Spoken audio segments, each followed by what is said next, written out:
అమాంతం శ్రీమంతులైపోయేవాళ్ళు లౌకికవాదాన్ని తొంగలో దొక్కి మతం పేరు మీద విన్యాసాలు చేస్తున్న శుద్ధగద్దర బుద్ధావతారాలు, ఎద్దుమార్కు ప్రబుద్ధులు, మంత్రులు, వారి సామంత మండలేశ్వర దండనాయకులు, స్టూడెంట్లు, సినిమా యాక్టర్లు, వ్యాపారస్తులు, సెక్స్ వర్కర్లు, సామాన్య ప్రజలు, ఎందరో మహానుభావులు, అందరికీ వందనాలు. రాసుకున్న అగ్రిమెంట్ల బాకీలు చెల్లించడానికి, రాయబోయే వాటి షరతులను నీ ముందు వల్లించడానికి తిరుమల కొండకి చీమల బారుల్లో వేయించేస్తున్నారు కదరా శ్రీ వెంకటేశ్వర.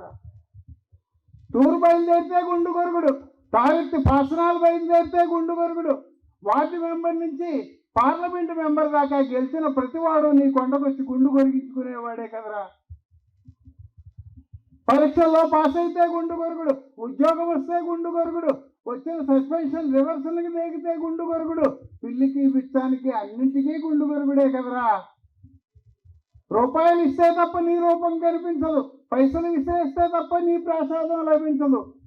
ఏ బ్లాక్ మార్కెట్ అంగట్లో ప్రవేశించినా, ఏ ఇంట్లో చూసినా నీ ఫోటో తప్ప మరొకటి కనిపిస్తుంది.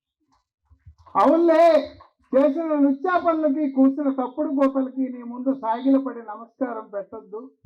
చెట్టు పుట్ట, రాయి రప్ప, నంది పంది, కోతి కుక్క, కొండ గుట్ట లెక్కెట్టుకుంటూ పోతే లెక్కలేనంత మంది దేవుళ్ళు. వెలవడం దేవుళ్ళ అలవాటు, కొలవడం జనం గ్రహపాటు. నంది చెవిలోంచి శివలింగాన్ని చూస్తే బొందితోనే కైలాసానికి పోతామని విశ్వసించే మంది, పందిని దశావతారాల్లో ఒకటిగా భావించే మతమౌఢ్యం, పుట్టలోని పాముకు పాలు పూలు పోసే మనుషులు, కుక్కని గౌరీదేవిగా, కోతిని వంకరమూర్తి దేవుడిగా, రాతిని నాతిగా పూజించే పాతరాతి యుగం నాటి మతం, గొరిగిన బొత్తుని డాలర్లలోకి మార్చుకునే పాలకుల అడుగులకు మడుగులెత్తే పురోహితులు, పాలక పురోహిత వర్గాల మర్మం తెలియని సామాన్య ప్రజలు.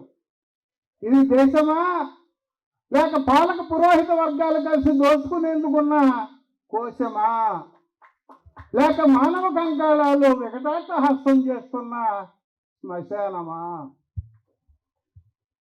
కన్ను పడుచుకున్న కానరాని కటిక చీకటి, అంతటి కటిక చీకటిలోనూ కూడా ఎక్కడో మినుక్కుమని వెలుస్తున్న తారలు. ఆ తారల్లో ఒకడే పెరియార్ రామస్వామి.